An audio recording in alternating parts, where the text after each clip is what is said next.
Hey, welcome back to Babeinlibrary. It's your girl Lisa, and today we're going to be talking about Steamylit Con.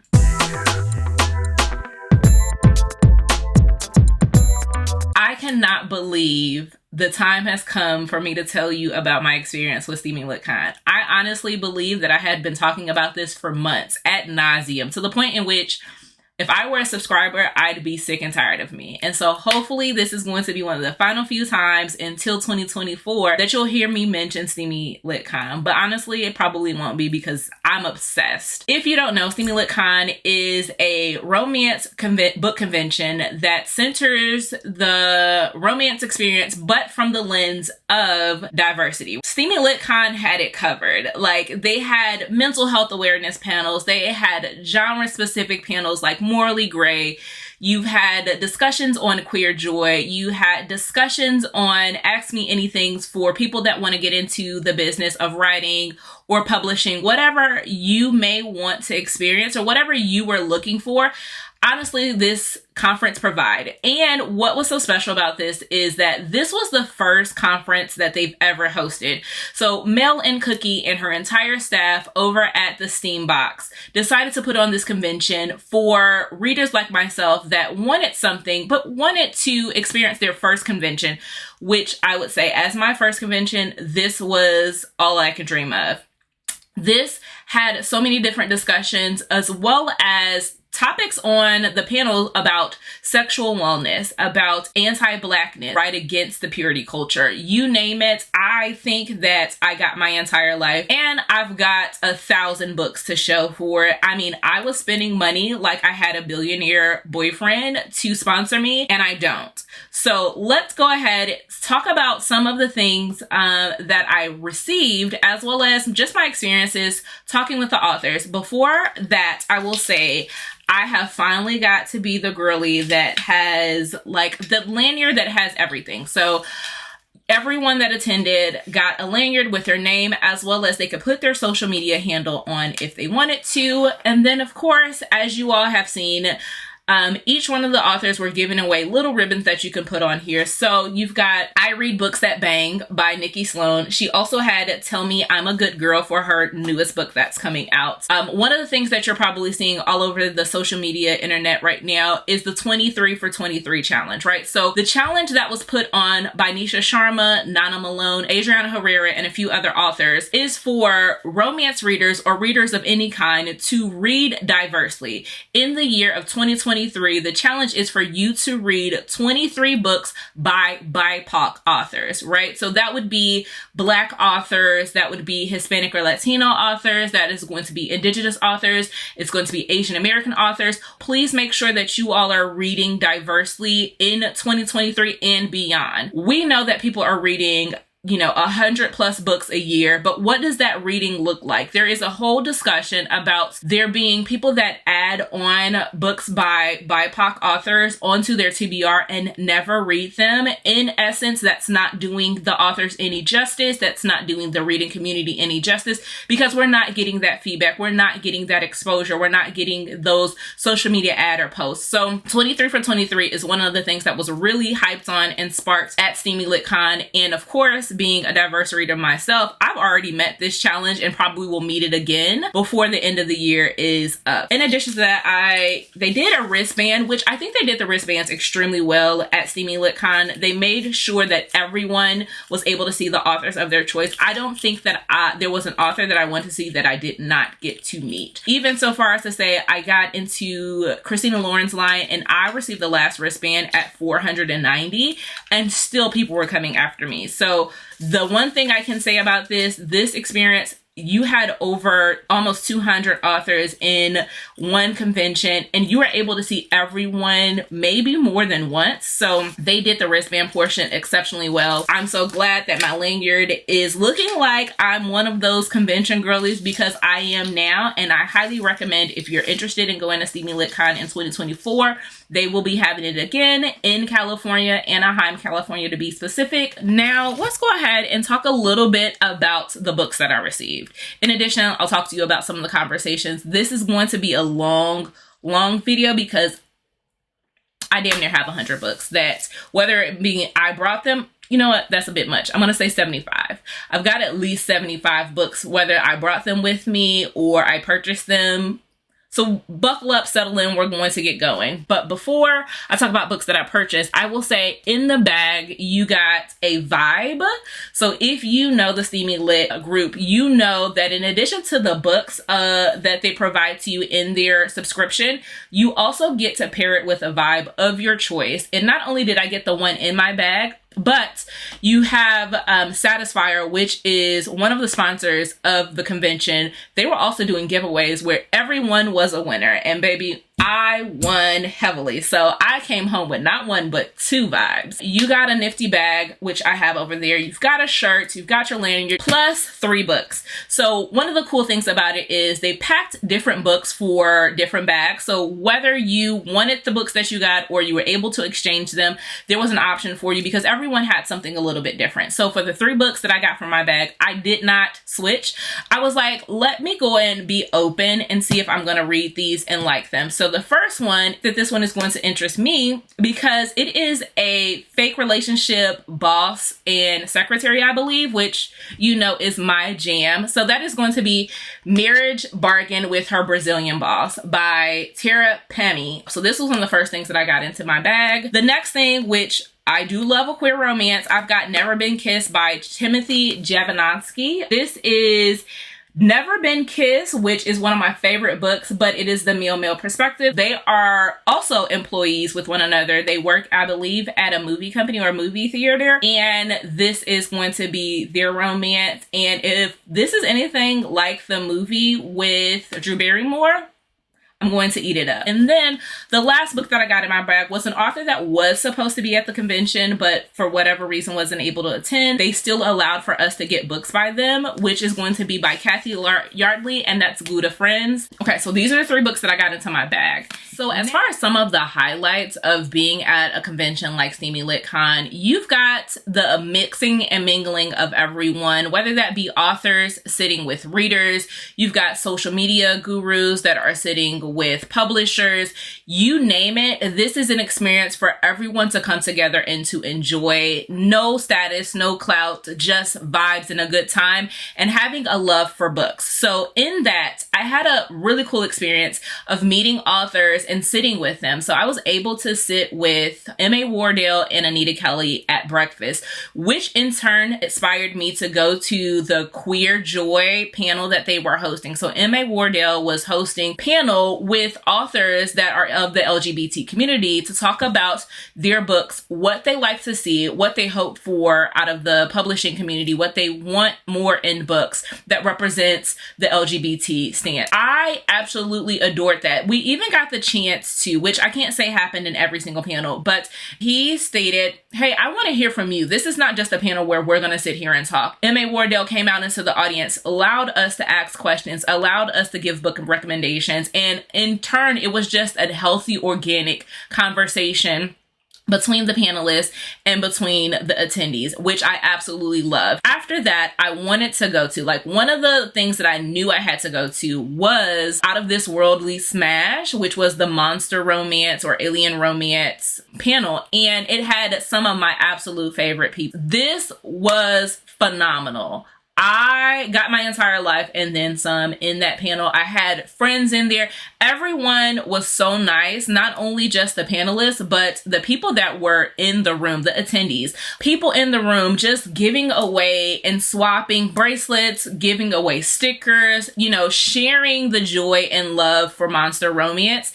And that was a beautiful experience for me to have, is just to meet people that also enjoyed this specific subgenre of the romance community, which gets shitted on more times than not. And so the third panel that I went to on day 2 was the Morally Gray panel. And one of the things that, again, as I love subgenres, I also love dark romance. Like, the darker, the better. Being able to hear them speak about why they're writing. Some of them are writing therapeutically to write their experience and get that off on page so it's no longer on them. Some of them are writing this because they want to see women be authentically them and to be okay with the dark sides of how we feel and the ways in which we express each other. That panel was sublime. Between those two, I was like, what else do you have to give me? There is like every single panel had something for the attendee, and you felt seen and you felt welcomed, and you felt that Mel and Cookie and the entire staff at Steamylit Con carved a space for you and knew that you would be coming, and they said, hey, here's your seat.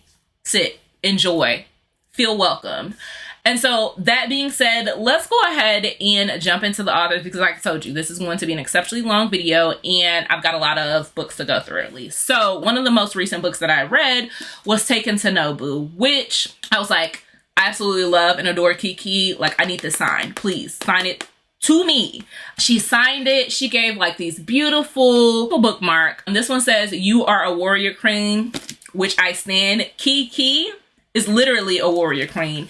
And so she signed it, "Love fearlessly." In addition to that, I was like, I'm going to spend my money. I spent my money on your Kickstarter, but I've got to buy something today. And the book that I absolutely had to get in my hands was Taken to Hemo. Like, this is Vera and Chris Ox's relationship, which I haven't gotten to yet, but I know I've been pining for them since they stepped on page together in book 1. Like, in Take It to Varaxia, I knew book 4, I had to have it in my hands. So I bought it. After that, I was like, okay, same room. I've got to go see my girl Tracy Livesay, because we have been chatting up for the last few months. I read both of her books in the American Royalty. So I read the 2 books that came out within the American Royalty duology, and I had a copy and I was like, please sign this. We've been talking all last month. You already knew I was coming because we had this conversation. I need Danny to be on my shelves and I need it to be signed. So I got the Duchess of X signed. And one of the things I absolutely love was this. She had this image of Danny, which,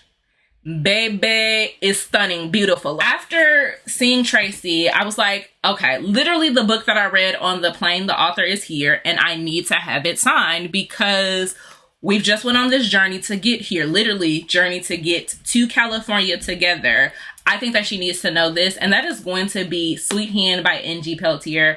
I knew that I was going to see her, and what I failed to realize is that listening to her and her assistant talk, I was like, just say anything. Like, your accent sounds amazing. We had a discussion. Like, I was like, I need to know if Max and Remy were going to get a book, because you can't tell me that it would not be the sapphic enemies to lovers book that I needed in my life. And it absolutely is the book that I need in my life. And she was like, I'm trying to make it work. If so, it'll be coming out. And I was like, I'm gonna hold you to it. Like, I know that there is stuff that goes on in the publishing world. I know that there's people that need to sign off on it. I know that there's an entire process. I just want to know, A, am I right? And B, if you're ready for the desire, because it's there. We need that. The next person did not have anyone at their table. And I was like, don't worry, sis. I brought your book. We're going to have a discussion. And that is going to be Tania Montford. It started with a list. They were selling this as well down in the bookstore, but I was like, no need, no worries. I already have my copy. She was cute as a button to be able to meet. We were talking about how this book was set in San Francisco at the time that she lived there. So she made sure to put in enough references to the city to where you felt connected and felt home, and that you could visit these places. I have a couple of other books by her on my Kindle, so I'll probably try to see if I can do like a reading vlog for reading her backlist. Now, right across from her was one of the authors. Like, it was a priority for me to meet. Like, I said, if I don't do nothing else, I'm gonna make sure that I get Britton West signed, and we're gonna talk about how I am RJ and I need a Lear.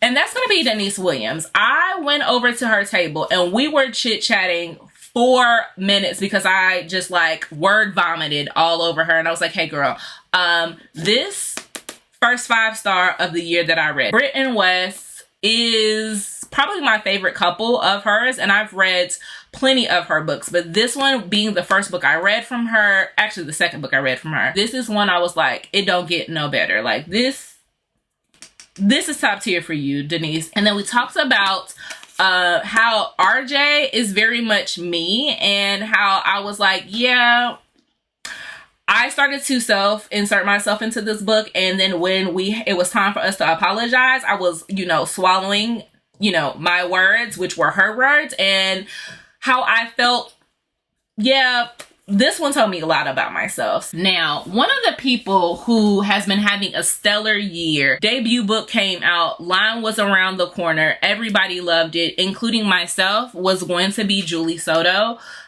We needed to have a full discussion about Forget Me Not. And I was like, hey, you absolutely knocked it out the park. Like, you see this line that's waiting to get you signed. You have a number spot. Like, we are all waiting to gush over how this book was everything and more that we needed from a second chance romance. Like, I took this picture with her and I was like, whispering like, girl, you did that. Like, top tier work on your behalf. And then I was like, okay, let's go over to Emily Raff's table. Like, I saw the line getting out of control, but I was like, I don't have Pucking around with me. At home, somebody purchased it for me. However, it is a chunker. Like, there was absolutely no way that I was putting this on a plane. I had too many books to go. So I was able to get a sticker for her to have signed for me to take it back home and put this here. But I felt like, while I'm at this table, let me just peruse and see what else is out there. And it obviously was meant for me to pick this up because I picked up the last copy of Whiskey and Sin and someone was calling my name. And then I had her assistant pitch it to me. I was like, this looks like something I need to be reading, pitch it to me. And she was like, this is a male Omega verse storyline. I said, say no more. You've done enough. This cover plus Omega verse, and it's the last copy. Go ahead, send it to me. Let me have it because I deserve. Still in that same room, I was able to go to see Lyssa Kay Adams, and I brought over my copy of the Bromance Book Club. Now, she had this really cute sticker, first rule of book club, we don't talk about book club. In addition to that, she signed it, welcome to the club, and I love a person that stays on theme and on mark. I went to Historical Romance Row because they had all of the historical romance authors in line together, which I absolutely adored because there's a market for that. Put them together and we can all be happy. So I got to see Diana Quincy and get her to sign my copy of Her Night with the Duke. One of the cutest things that she also had was some tea for her book, The Marquess Makes a Move. I also got to meet Eva Leigh and have her sign the Good Girl's Guide to Rakes. And from that, she has some amazing, stunning artwork. So you've got, both of these are A Rogue's Rules to Seduction. And I mean, this one right here, woo! I said for sure, if this is the vibes of the book, because she has a whip in her hand, if this is the vibes of the book, Ava, you sold me. Last person I had on Romance Row was Amelie Howard, which will also be at a Polycon, which I will be at next year. But I definitely wanted to make sure that I went by her table. And she also had bookmarks. So I've got Always Be My Duchess, which I believe is a Pretty Woman retelling, which is my movie. So I will be reading that as well. So that covers the small room. And so then I was like, okay, let me come into the big room. I need to have a strategy before I get in there because I will get in there and I will lose my mind. Like, I've already packed my cart for the big room. First person I said, the first person I have to go see is Danielle Allen, because one of the things that we talked about is, again, spending your dollars wisely, making sure that you are not only reading the books from Black authors, but you are spending the dollar. In the 23 for 23 challenge is that one of the struggles is that people will spend their money on non-BIPOC authors, and they will read the books from BIPOC authors from the library, or they will read them for free or get them arcs, but they won't spend their dollar. And of course, me, I'm like, baby, I came here to spend money. Like, I knew the vibes once I came to California. And I said that one person that's going to get money from me is Danielle Allen. So I made sure I went over to her table, and I was reading this while at the convention. Like, I was reading Continuum that Friday morning before things had gotten going. And things kind of got out of hand. Like, I'm in reading at the coffee shop. This is the day that I met Kimberly Lemay. I'm reading in the coffee shop, you know, giggling, having a good time. And I was like, oh, we just hit the spicy scene at the library. I need to go upstairs because I can, while we all know the vibes, we're all here romance readers. We all are, you know, and we all are having a good time with the steamy scene. I don't need to be out in public reading this. I don't need to be getting hot and bothered at the coffee shop. So after I went and talked to Kimberly Lemon, I read a little bit more and I said, let me just go ahead and pack my stuff up. I'm gonna go upstairs and I'm gonna finish reading in privacy. However, I said, let me go ahead, and the first person I gotta go ahead and see on Saturday is Danielle Allen, and we need to have a conversation, sis. Me and you need to talk about Kwame and Aisha, and that we did. Like, I got this little heart for Kwame because that man, he had my heart that weekend. Like, but I said, I've got this book, I've got Truth or Dare at home, but what I came here for was Insta Love. Let me get a copy of this, please. Thank you. The next person I saw, because I had went to that monster romance panel, I said, I've got a pre-order from Cleo Evans. Let me go ahead and pick that up. And so I picked up my copy of Thieves and Monsters by Cleo Evans, and her table was laid out. Swag. They had a monster toy that I was like, okay, now this is what we're selling. We're not only selling books, we're selling art prints, we're selling pictures, but we're selling the appendages at the table. Well, I didn't buy that. I bought this. And then I was like, okay, I went through my romance phase. My monster phase. Let me go ahead and dial it back a little bit, and let me go ahead and talk to Pharaoh Shine, because I had just read The Boyfriend Project, and I said, we need to talk about the next two in the series, because I decided to bring The Dating Playbook and The Hookup Plan, and she told me that The Hookup Plan was her favorite. And we were talking about how she worked in Austin, and she worked for an advertisement agency, I believe, that supported a STEM company, and how she never got to see any Black women, and how so many people felt appreciated by that book. So we just had an organic conversation, and then I went over to pick up my pre-order from In Saceras, and that was Obsidian Feathers. This book is absolutely stunning. Everyone has been saying the most amazing things about this, and I knew I wanted to pick it up. I don't want to experience FOMO and leave this convention without picking up this book, and so I made sure to pick this up. Now, one person I knew I had to see, because after I read this is when I first knew that this author was going to be at Steamylit, and I said, I'm going to bring Natalie's book, A Proposal They Can't Refuse, because I laughed out loud with this one. Like, I was like, I have to talk to you about the grandpas. One of the cute things is that she had like little cards. She had cards for everyone. I was like, I don't even know why you put the main couple on here, because what we came for is Killian and Ricardo. And I flat out said, can we get their prequel story? Like, can we get them and their friendship as young men? I was in tears. Knowing what I know about Killian and what was going to happen, I said, after that turmoil that you brought us through, like, we deserve their story in their youth. I want to see them and read them kicking up shit and getting into all types of trouble. So if we get this book, please thank me, because this is what I specifically asked for. I need Killian and Papo to be out there being wild, reckless, and young and free. Now, I got to meet Juliet Cross, which, if y'all don't know, like, I've got an entire witch recommendations book that centers around her entire series. Like, the Stay a Spell series is my favorite series that has to do with witches and siblings. And I had to bring my two books. Like, she has a series of 6, and I was like, I've got 4 of the 6. 2 of them I do have to purchase, but I'm purchasing them at a Polycon. But I have to bring my 2 favorites in the series. I have to bring Always Practice Safe Hex and Witches Get Stitches, which have the cutest names.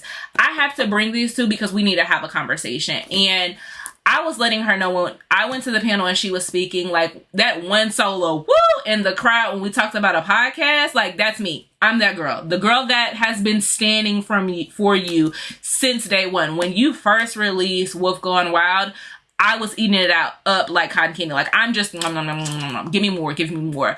And to know that this series is over and done with breaks my heart. I still have to read Grim and Bear It, but it's one of those situations where, because you know it's the last in the series, you don't want to read it. Like, you want to savor it as long as possibly can. And one of the cool things is, again, one of my favorite books is Always Practice Safe Hex. She had these little condoms that has Always Practice Safe Hex on, and I was like, the vibes. You understand the assignment, Juliet, and you understand that it's a forever fan in me. Like, I'm reading your books.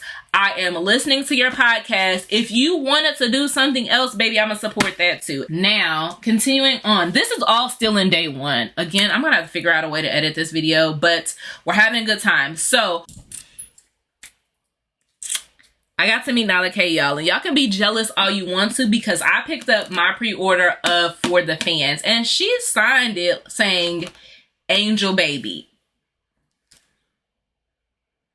I'm going to reread this just because I absolutely loved and adored this book. Like, getting to experience it and know that it is on my shelf, reading, because I read this digitally, being able to see and look at the messages that go back and forth, being able to get to see Kyron and Vega on my shelves is an experience I never thought I'd have. So I'm so happy. I told her, hey, I'm going to see you at PolyCon next year. I'm going to be reading your Inmate series. So just prepare the next time you see me.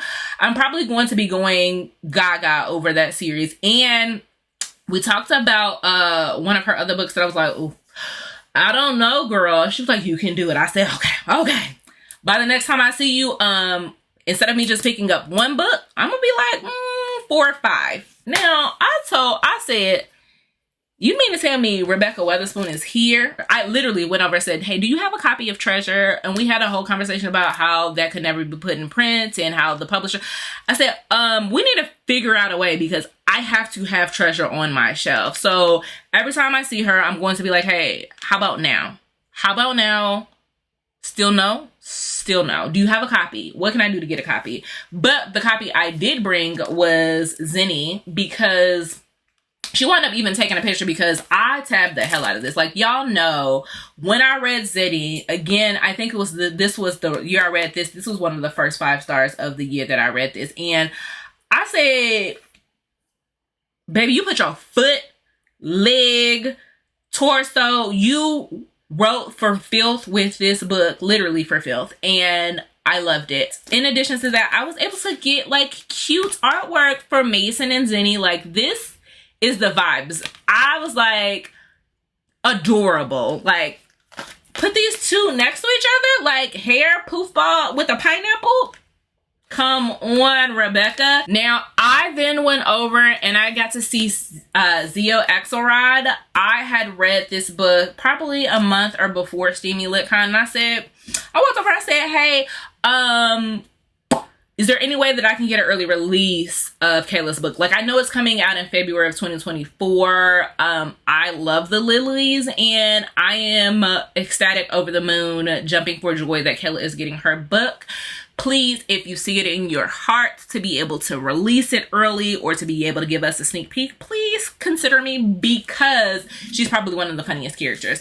And she had an art print for Girls with Bad Reputations, which is Kayla's book that is coming out. In addition, there is a scanning code for you to listen to actual Lily's music. So I think there's 2 tracks that are out there right now that we talked about, which is on this card, and I will be giving the lesson to. Now, my coup de grace, as I told you, was going to not only get to meet Kimberly Lemming, which I talked to already before I had signed her table, but picking up my copy of Dante's Romance for That Time I Got Drunk and Saved a Human. Since I had her original covers, which she did the artwork herself, which is absolutely stunning, I was like, I have got to get my hands on this third copy. So I was able to pick this up, my pre-order, and get all of them signed because I just needed to have a full collection. Now I'm going to be very upset if we continue to go through the entire series and I don't have matching sets, but that'll be future me problem because current me today is ecstatic that I've got all 3 of the books. On top of her just being like a happy-go-lucky, spirited, beautiful soul inside and out, was very happy to see Kimberly Lemming sell out of her books and get the due shine that she deserved. Next, I went ahead and went to go pick up my pre-order from Kayla Grassi, which I Like You Like That. This, a romance between a bodyguard and a rock star. She is the rock star, plus size heroine representation. She has always been pining for him. I think this may be also brother's best friend or something like that. But friends to lovers, y'all know the vibe. One author that I was going to support anyway, but after listening to her talk on a panel and read the room for filth, like when I tell you, she got up there and said, hey, if you are not doing the work and you are going to write from a Black person's experience, you're going to have a Black main character or 2 Black main characters, you're going to write a story about Black people and you are not Black, you haven't done the work, if you haven't been invited to the cookout, if you don't have nobody in your home and you haven't been to their home, don't write the book. And if you do, it's called what? Profiteering. She read the house down. And I said, you know what? I was going to support you before, but there is no chance I'm not going to support you now. I need to stop by your table and I need to buy whatever you have. And I was fortunate enough that the 2 books that she had on her table for sale were the 2 books that I wanted. And that is Nana Malone. When I tell you, the girl could get a standing ovation because she was doing work. She said, if you gonna spend money today, spend money at a Black person's table. And it don't even have to be mine, but I would be grateful that it is. And I did. I went over there and said, hey, I want both books. Don't just give me one. I need The Spy in 3B and Assassin in 5F. These are Mr. and Mrs. Smith kind of retellings with a Black heroine. It was meant for me to stop by your table. It was meant because these are the 2 books that I've been waiting for you. You read The Room for Filth, and then I was able to get a free Kindle. Come on, Nana. You have those special touches and you just light the room up and tell us what we need to know. Go support her. After meeting Nana Malone, I said, okay, Mia Sosa is here and I've got to get her to sign The Worst Best Man. And on top of that, she had art prints for Lena and Max. And I said, oh yes, he is feeding her donut holes. Can I have it? Please, please. Thank you. I then went to go over and bring my copy of Clique Cute to Meryl Wilsner to get it signed. Meryl was like, have you read this? I said no. They was like, okay, let me tell you about it and why I love it. Like, they sold the book and I was like, I already have it. Like, but I appreciate you because this is just giving me the moves and the vibe. This is a sapphic romance. They are enemies to lovers, rival romances in a sports situation where Meryl told me that there is a spicy scene together between the 2 characters in the locker room. And I said, oh, please give it back. Because one of the things that I love is not only the highlight we have of sapphic relationships, but also making sure that they are spicy. Don't just give me cute, soft, and sweet. I want sapphic romances to have everything that these male-male relationship books have, to have the male-female relationships like our sapphics deserve. Steamy times as well. Meryl said, oh, this is the book for you then. Let's talk about spending money in and on Black authors, because I said, oh, I just read Cheryl Green's Blessed by Malachi, but I said, there's another series that I'm very interested in. Do you happen to have it?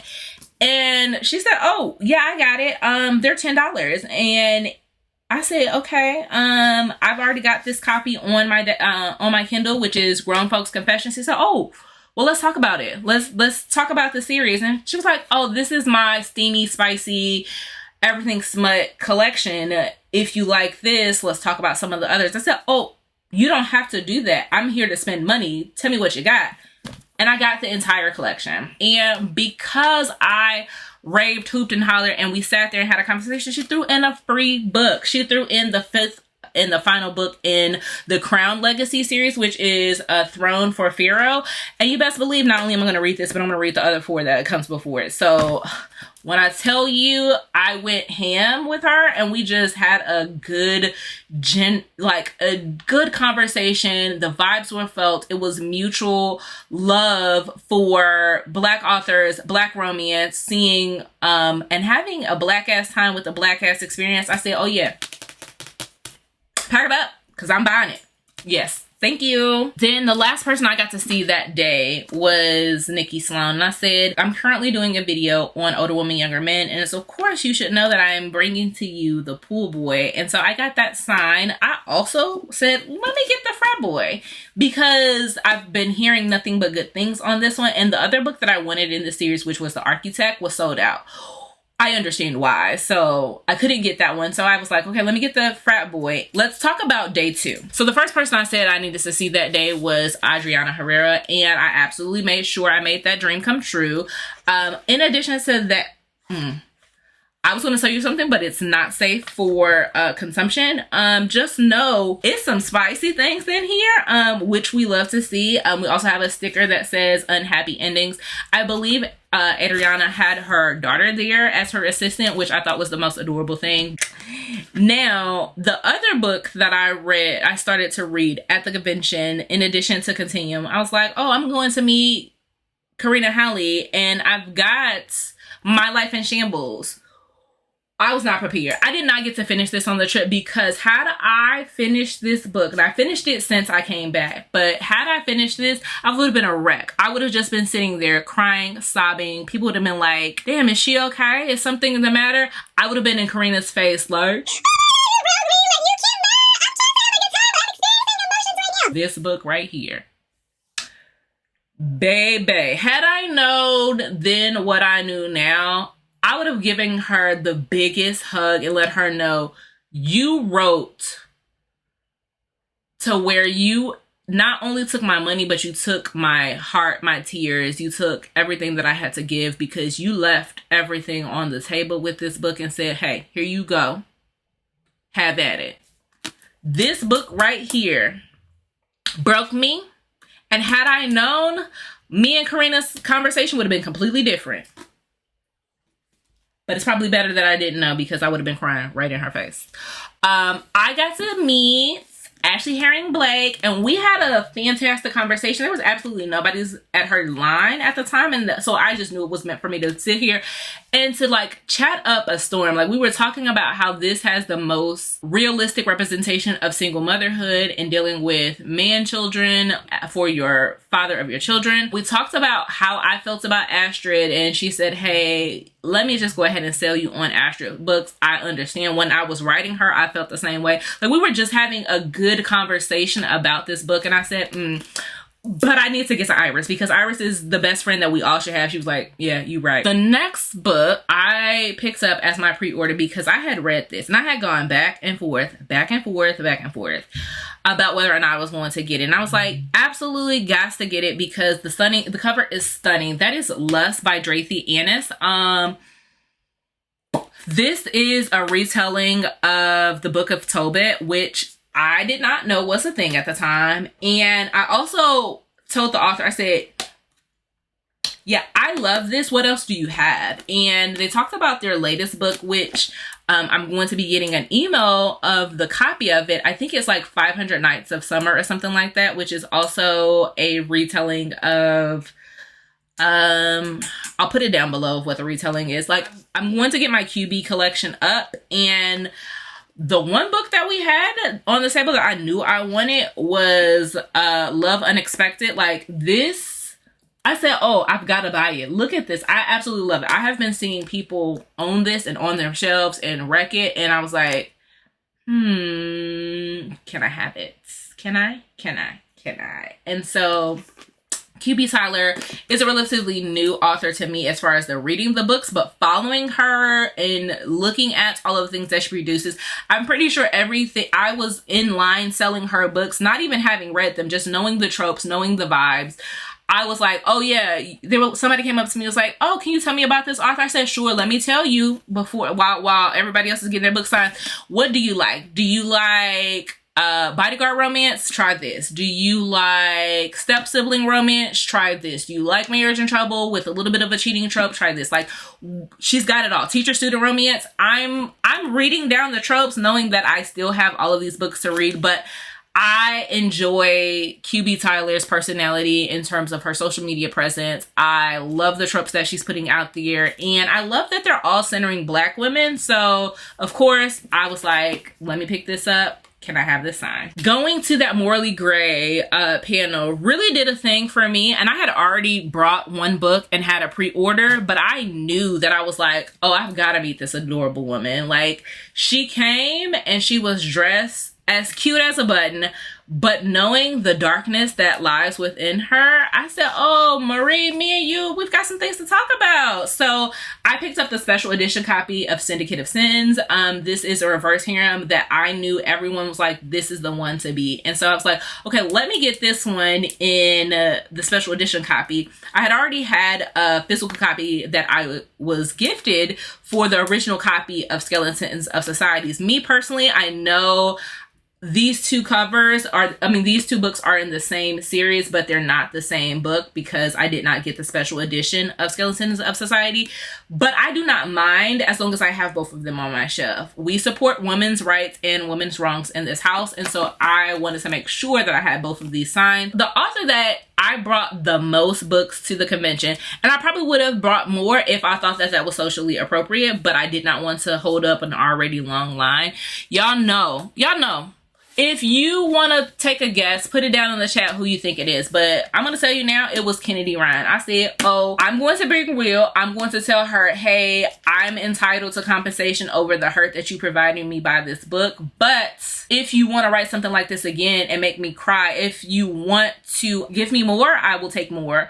I already know that this is long, but if you want to give me extended epilogue, I will take that as well, because I live, I breathe, I stand for Neva and Canon. So we talked about this book. We also talked about this book, which I was telling the people that were in line behind me, they had only read before I let go. They were like, okay, well, what do I read next? I said, oh, let me just jump in the conversation here, because if you love this one, which we all love, just so you know, Soledad's book is coming next. But if you like this one, read this one. So again, I'm in the line selling the books. Like, I am going to future state and I'm gonna be like, hey, Kennedy, if you ever need an assistant, please pick me, because I just sold 2 more books for you and another book for the person behind it. Like, I'm doing the work because you're doing the work. And then lastly, I said, okay, I've got Kenan here for you to sign, because I love him and I love Lotus, and if I could be a part of anybody's relationship, it would be theirs. So essentially, again, yeah, I word vomited all over Kennedy Ryan, and she still gave me a hug. Who is one of God's favorites? It's me. I was able to see another giant in the romance book community, and that was Sierra Simone.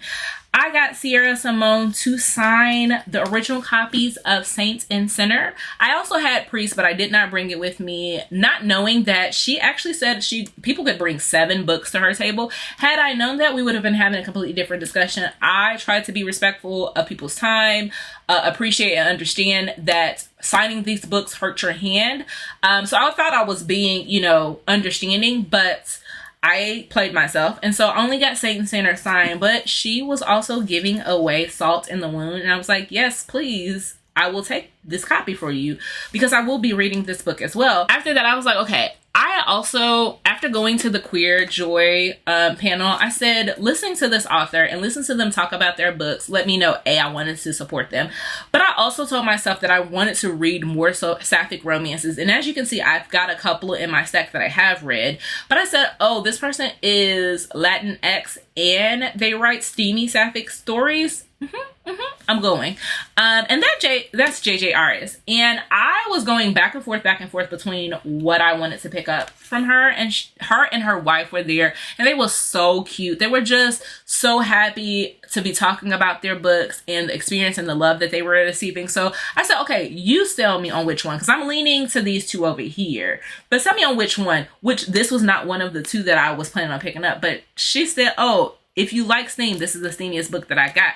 It is forbidden. It is a forced proximity 1-bedroom shop. I said, I don't need no more. Please hand it to me. On top of that, she was giving away this guava flavored lines candle, and it smells so good. As soon as you open up the top, like, it changes the room and it just brings you a joy and a smile to your face. So I was like, okay, yeah, I'm buying it, and I get a free candle too. You just want to take more money from me and I will give it to you, because there's 2 other books that are on this table that I want. But I said, I've been spending so much money, I need to stop. Now, one author I did not get to meet, which very sad, because I absolutely love and adore her, but I know that I will get another chance at a Polycon, is going to be Nisha Sharma, which I did have a pre-order for, which I picked up my pre-order of Taste Like Shakar. I know everybody in their mama, because the sister, cousin, auntie was falling in love with Nisha Sharma, and if they did not know before getting a Steamylit Con who she was, they definitely know now. Then I was like, okay. It's time for me to go meet Chloe. I was in line to meet Chloe Leese. And not only is she like a beautiful person inside and out, her books are beautiful inside and out, but she is bringing people together. Like, in her line, I talked with a lady and we were talking about my favorite book in the series, which is Ever After Always. And we talked about how she's been married for 25 years and her sister has been married for 24, and her sister is currently going through some things in life, and she recommended this. Chloe is saving marriages. She is making people feel seen. She is giving us hope, and she is just doing amazing things and being a kind and beautiful soul. And she was the person that asked me if I wanted a hug, and I was like, please, of course, please hug me, love me like I love your book. So I got Ever After Always signed, because favorite book in the series. And I also got my second favorite signed in the series, which is Only When It's Us. I had to make sure that I bring them just in the event I don't get to see Chloe again. I was like, okay, there is a new author that I have not read from that does dark romance that I need to make sure that I go and at least stop by the table. And when I got over there, I was just like, oh, tell me about your books. And they were like, this is what this is. This is what this is. And I said, every single book that you said is a book that I want, but I can only spend my money on one. Tell me the one that you would pub and pick up. And that was going to be Stars and Other Monsters by Cassandra Celia. Like, meeting Cassandra, talking to her team, talking about this paranormal romance, revenge plot line, and every lifetime that they meet each other, they are drawn to each other, but also are clashing with one another. I said, yes, give me I Hate You, But I Love You Forever and Ever and Always, over and over again. I'm going to eat it up. And they were like, if you like that, I've also got dark coffee. Like, they were like, do you like coffee? And I said, do I like coffee? Am I an adult? Do I need it to survive? Yes, put it in my veins. And they were like, oh, well, cool, because this is Stars and Other Monsters, the book that you picked up. It is the coffee that goes with it. And I said, bless you. You are doing the good work, and you are making sure people are getting, you know, the life and the sustenance of life together. I met someone while I was in line at Chloe Leese, and they were like, hey, I've seen all of the authors that I want to see. Would you like this fast pass? Which a fast pass means that they purchased a part of a raffle or a fundraiser, and they spent money to be able to get a booklet of passes that allows them to skip the line. So if there's a line of 400 people, they present this fast pass, they're able to jump in line next to get the author to meet of their choice. And so they were like, hey, we've seen all of the authors we want to, would you like a fast pass? And I said, yes, please. Thank you. I appreciate that. Bless your soul. You are amazing. And I used that fast pass to go see Abby Jimenez, because I was starting to get a little bit of anxiety. It was like the last 30 minutes of the convention, and I was at the back of the line. One of the things about Abby was that she was taking time to speak with her fans and talking with them and making sure that they had a once-in-a-lifetime experience of getting to know them. And I was like, I don't know if I'm going to be able to make it. Like, I've only got 30 more people in front of me, but I'm having anxiety of me not being able to get the book signed. And I bought 3 books by her that I need to get signed. And so I used my fast pass to see her. And was it worth it? Yes, it was. I brought The Friend Zone by her, and I was talking to her and telling her, in these pictures you'll see how animated. I was like, this book had me crying in the airport. Like, I was boohoo sobbing, like unconsolable snot-nosed tears because the representation of infertility in this one really tore me to shreds. I had to let Abby Jimenez know, like, don't nothing else get signed. This one gotta get signed. And then I said, while I'm at it, I already just went ahead because I loved this character in Part of Your World. I loved this character and I was like, I had to have their book. And so I also had her sign yours truly, which I will be reading fairly soon because I don't want to lose the momentum I have with Abby Jimenez's her story. The True Love Experiment by Christina Lauren was the final book that I got signed.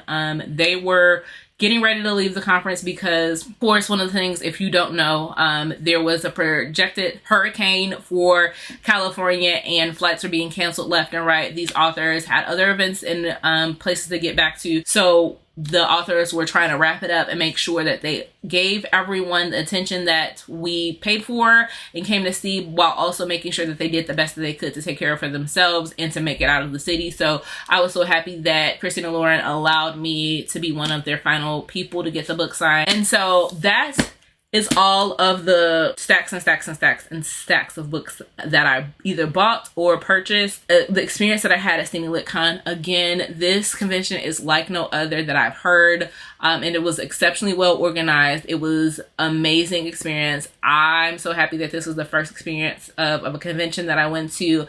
I can't wait to see what Cookie and Mel do going forward. If you would do me a favor, leave me a fireworks emoji for True Love Experiment. Tell me if you went to Steamylit Con, what was your favorite part about the convention, or if you're interested in going next year, and I'll talk to y'all next time. Bye.